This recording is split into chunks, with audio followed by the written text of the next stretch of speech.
In this video, we're going to go over an example of a lease agreement to see the kind of key ideas that are usually involved in lease agreements and talk about some vocabulary that happens along that. Um, We've been doing this with quite a number of things over the course of this year, and some of them aren't very important, to be honest with you. You know, if you don't read the agreements of every detail of your checking account, your life is going to go on one way or the other. The lease agreement that you sign, though, is a legally enforceable document. So if you sign a lease that says you're not going to have pets in your apartment and the landlord catches you with pets in your apartment, you are in legal trouble at that point in time. And your landlord is going to take you to court and hold up this lease that you signed, and you saying, well, I didn't read it. Nobody cares about that, right? So let's go over the details of a lease agreement so that you'll be familiar with the kinds of things that show up in it. All right. One thing to notice about lease agreements is that they often have blank spaces because somebody comes up with a template that's got all of the right legal language in it, and then they just fill in the details for this specific thing. It amused me while I was filling this out to pretend that this is the lease agreement that Bert and Ernie signed with Susan and Gordon in Sesame Street to rent their apartment. So you've got the date that they're signing the thing, and you've got the name and address of the landlord and the name and address of the tenant. This stuff with the parentheses and the quotation marks just says that whenever they talk about tenant in the course of this document, they're talking about Ernie and Bert. Okay. And they're saying that the house represents the basement apartment of 123 Sesame Street. Term means how long a lease is going to go on. There are basically three different models for how long leases happen. One pattern is that leases last for a year. So this one starts at the beginning of April and ends at the end of March next year. So this is an exactly 1 year lease. And at the end of that year, if they want to keep going, they'll sign a new lease. Another example is what's called month to month. And a month-to-month lease just means that it's going to be the same thing happening from a start date until one party or the other, either the landlord or the tenant, decide that they want to walk away from that agreement. So maybe Ernie and Bert decide that they want to buy a house, and so they need to give Susan 1 month of warning before they do that. Or maybe Susan decides she wants to raise the rent. So she needs to give 1 month of warning to Ernie and Bert saying we need to negotiate a new lease. And that 1 month is going to be at the original details of the lease. And then that gives them another month to either negotiate the lease or to decide that Ernie and Bert have to find somewhere new to live. So that's what a month to month lease looks like. And the third is kind of a combination of the two. It's like a month to month lease, but you say, you know what, it has to last at least a year. And after a year, it's going to go to month. So you can keep a lease like that going for more than a year, but not for less than a year. The next section here is talking about rent. So we're talking about how much money the tenant needs to pay the landlord. So the tenant is paying the landlord $1,000. You see it's written in both numbers and in words per month on the first day of each calendar month. And it says the address where they need to send that check. It's just upstairs, so they don't really need to mail it, but they need to make sure that that gets to Susan. And then this goes on to talk about the penalties if that doesn't happen. So it'll be $25 for every day if it takes longer than 5 days. Okay, so this is what you agree to when you sign the lease. And so you are up to these penalties if you don't pay on time.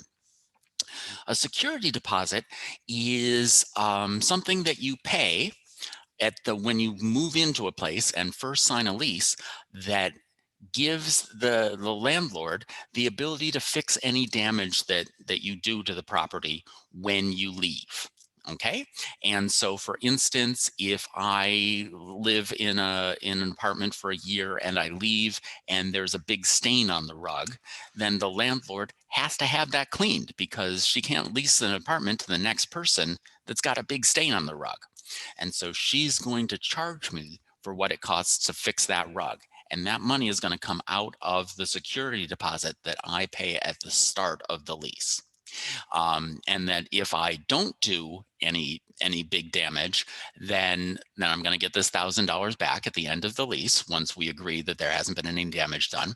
If there happens to be $1,500 in damage done, then I need to pay up that extra $500. But at least there's this amount that's paid at the beginning of the lease. So that's what a security deposit is. Let's see what else we have. What you see, and you should read through these because it's got some specific instructions about what's being happened here. Okay, so in this lease, there's a thing that says that I can't run a business out of my property. Not every lease is going to have that, but you want to make sure that you understand what's happening in your lease. There's an agreement that the house will be occupied by no more than 2 persons, including 0 under the age of 18. So can I have guests over at the apartment, or can Ernie and Bert have guests over at the apartment? Not without prior written consent of the landlord. Okay, so that's one of the rules of this lease. When you sign the lease, the tenant is agreeing that the house is in good operating condition, or maybe they say you've got to fix up these few things before I move in, and that's a joint inspection that they're going to fill out. Subletting is a really important idea. So the idea behind subletting is, let's say that I rent an apartment that has a spare room, and I have a friend who needs some place to live, and I say, okay, you can set up a bed in my spare room and pay me, I don't know, $300 a month for that. So I am subletting my guest room. So I am being kind of the tenant to the person who owns the property, but I'm also being a landlord to this person who's going to be using my guest bedroom. So that's what subletting is. Another example is, let's say that I rent an apartment, but I know I'm never going to be in there in the weekends. Am I allowed to set up like an Airbnb so that people can use my apartment when I'm not there and I can make some money doing it? That's another example of subletting. Is it allowed or not allowed? You've got to check your lease. And if it says it's not allowed and you want it to be allowed, you need to talk about it with your landlord. Your landlord might say no. Your landlord might negotiate something with you, but that's how you would be allowed to do something like that. Alterations and improvements. One thing that's generally true when you rent an apartment is that it's not your apartment.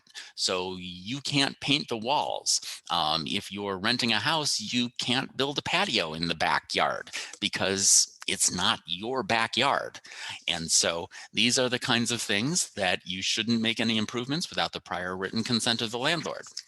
Sometimes the landlord's going to be cool and say, if you want to paint that, let's make sure that we want to paint the living room a color that I agree with.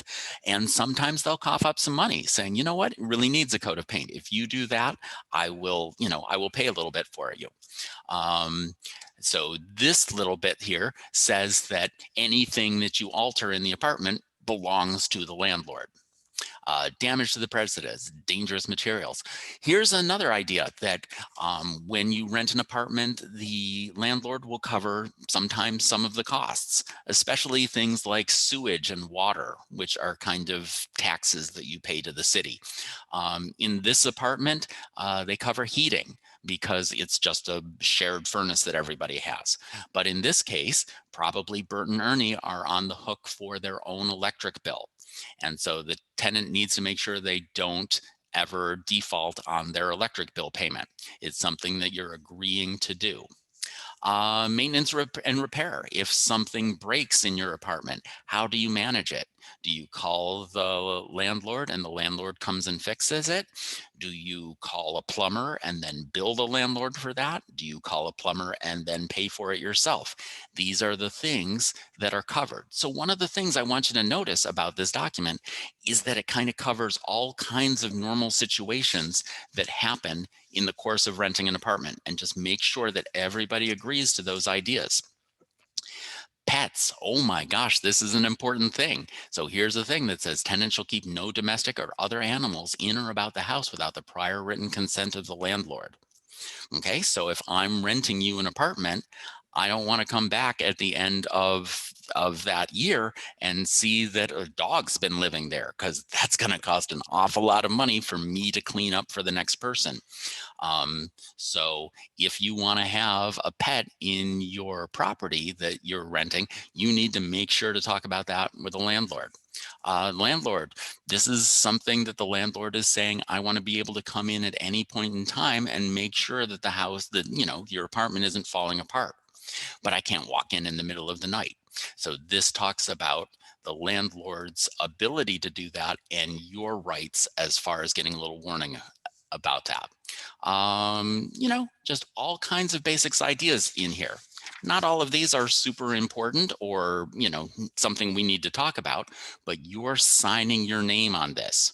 So all of these things. Tenant acknowledges that landlord will not provide insurance coverage for tenant's property, nor shall landlord be responsible for any loss of tenant's property, whether by theft, fire, acts of God, or otherwise. So if somebody breaks into my apartment and steals my stuff, that's not the landlord's problem to replace my computer and my television and my console. I need to have renter's insurance probably to take care of that, something on my own. These are the details that are covered in a lease. Okay. And then all sorts of other legal mumbo jumbo here. Not all of it is the kind of thing that we need to totally understand, but you can see how there are those key ideas that we need to understand. And then at the bottom of the lease, everybody signs it. And then that becomes a legally enforceable document that happens for the life of this lease. Okay, so that was just a sample lease agreement. I'm going to have you go through another one.